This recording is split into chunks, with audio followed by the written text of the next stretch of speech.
Welcome to the Dr. Wyatt Marriage Podcast. For developing a long-lasting, happy relationship is the status symbol to achieve, and following my tools is one path to help get you there. I'm your host, Dr. Wyatt Fisher, a licensed psychologist specializing in couples therapy. If your marriage could use a refresh, attend my Total Marriage Refresh Conference coming up July 27th, 2025 in Denver, Colorado.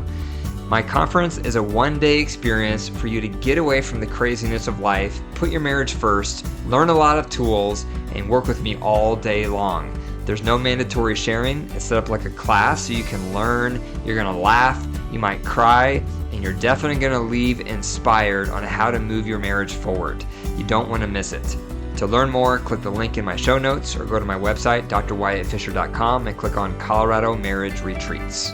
So today I'm discussing tips to save your marriage and stop divorce. Is that where you're at today? Are you on the verge of divorce and you're wondering, how do I stop this? How do I save our marriage? Well, in this episode today, I'm going to give you some concrete steps to get you started. Obviously, there's a lot of different directions you can go depending on your situation. So this may not apply to every relationship out there, obviously. But these are some core ones to consider in order to save your marriage and stop divorce. The first one is learn to speak your partner's love language even when you don't feel like it. Do you even know how your partner feels loved? Do you know what they need to feel loved? Maybe it's affection. Maybe it's emotional intimacy. Maybe it's quality time. Maybe it's words of affirmation. But do you know what they need to feel loved? When you start becoming mindful of the things your partner wants, their love languages, and then you allow it to influence your behaviors when you're with them, that's you becoming a more sensitive partner. And a lot of us are not sensitive partners. I used to be a mindless partner where I would just show up and just be myself and not really even think what impact I was having on my wife. And maybe not even care what impact I was having on my wife. But through the years, through our marital journey, I've learned to become more sensitive and a more mindful partner so that she can become happier in our relationship. When she's happier, we're happier, and she's more likely to then be sensitive to my needs as well. So here's an example. A couple weeks ago, we went on a bike ride for our date. We try to have a once-a-week date. On this date, I was mindful of how often am I going to talk and what am I going to talk about and how often am I going to touch her and how am I going to touch her. So for example, I'm the extrovert in our relationship. She is the introvert. And so my natural tendency is to talk a lot and to constantly be talking about some topic, but that wears her down. And she was raised with a mom who never stopped talking. So she has a sensitivity around too much talking, too much noise, and she needs a lot of solitude and quiet. So when we went on this bike ride, I was mindful to not talk and to allow silence, knowing that when she is ready to talk, she'll start talking. She'll start reaching out to me. She'll start asking questions. And so that's what I did. We went on this bike ride and I was silent on purpose because I was trying to be sensitive to how she's wired, knowing that she appreciates silence. She appreciates being in nature, and too much talking gets to her. It gets under her skin. I was silent, which allowed her to feel in control of the social dynamic, and then she made the first move when she was ready to engage socially while we were on this bike ride. I'm also aware that I can get too fixated on planning in the future, and I like to talk about future plans a lot. Topics like retirement, or if we had a second home one day, where would that be? And I like to think about future things probably too much. And she's a much more in the here and now kind of person. She gets stressed about thinking too much in the future. And so I was also mindful during our date, don't bring up future topics. Just stay in the here and now, because I know that's what she prefers. She's going to have a more enjoyable bike ride together if the topics I bring up are more here and now rather than in the future. And so that's what I did. I focused more on here and now topics, knowing she would appreciate that. I was catering to her love language. A third thing I was mindful of in that date is how she likes to be touched. My natural tendency to touch is more firm. And so when I touch, I tend to squeeze her arm or pat her on the back or hug her firmly. But she was raised by a mom who gave her light tickles. So her preference for being touched is very, very gentle, very, very delicate. And that is the opposite of how I tend to touch.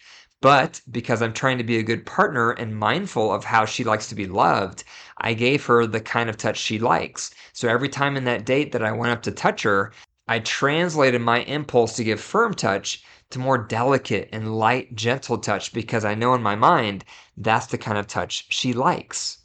Do you do that kind of thing when you're with your partner? Do you make adaptations? Are you mindful of what they like and what they don't like? What's going to make them feel loved? Or are you mindless like I used to be? And you're not even thinking about how your behavior may or may not impact them.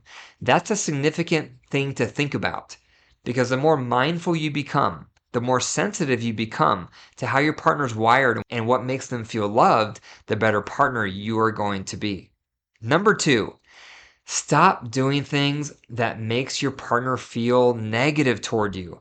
This seems like common sense, but it's not. So many partners do behaviors that their partner dislikes. Think of these examples. Maybe you have an addiction and they don't like it when you overdrink because then your behavior changes and you say nasty things and you get more surly and you're not a good partner anymore. So then stop doing it. Receive treatment. If you struggle with addiction, maybe you struggle with your anger. When you get upset, you lose your mind and you say awful things and your partner can't take it anymore. So you may need some help with anger management, with some emotional regulation. Maybe for you, you're really rigid and you need everything in the house exactly how you want it and you're very controlling and that's really draining your spouse. So if that's the case, you have to work at letting go of some of that control. You have to work at becoming more flexible. Maybe you're checked out on your phone a lot and you're hyper focused on screens and you don't spend enough time focusing on your partner. And every time you're together, you're looking at your phone. Think about what are all the things you do that they dislike. If you want to save your marriage, you have to reduce those behaviors. It's non-negotiable. Your partner is not going to want to stay with you if you keep doing these behaviors that makes them feel really negative toward you. So what are those behaviors? If you're not sure, ask them. Say, what are the top things I do that really makes you feel negative toward me? They will tell you. And then you get to working on yourself to reduce those behaviors so that they have more hope in their relationship with you. Number 3, stop arguing about issues and argue more about the meaning underneath the issues. A lot of times when a couple has an argument, they'll argue about petty things. They'll argue about surface level things. But you have to get to the core. What's really underneath these arguments? Is it the need for security? The need for companionship, the need to feel respected, the need to feel included, the need to feel wanted, the need to feel cherished. What's underneath the conflict? That's why when couples go through my Reignite tool that I use, when they go through the complaint at the end, they have to talk about the core need it's tapping into for them on purpose, because that's what it's really about.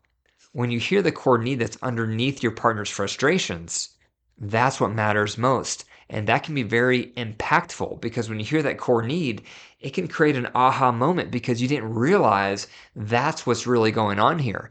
They actually have a need for safety. They actually have a need for security. They actually have a need to feel wanted. What is it? When you have conflicts, you have to get to that core level of understanding the needs underneath the conflict, and that's what you need to attend to. Number 4, surprise them with kindness.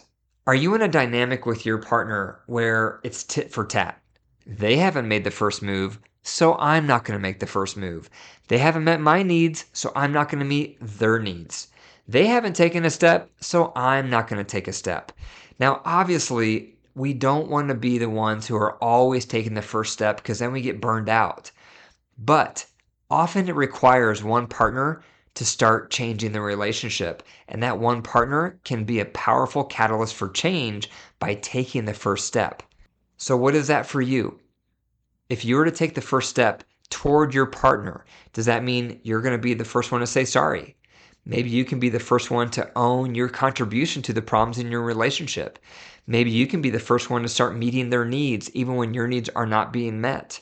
Think about what it would look like for you to take that first step. Kill them with kindness.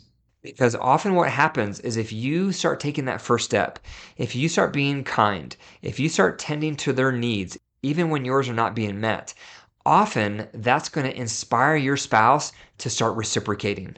That's going to melt down the ice in the relationship. That's going to motivate them to do the same in return, because emotion begets emotion. If you're cold, they're going to be cold.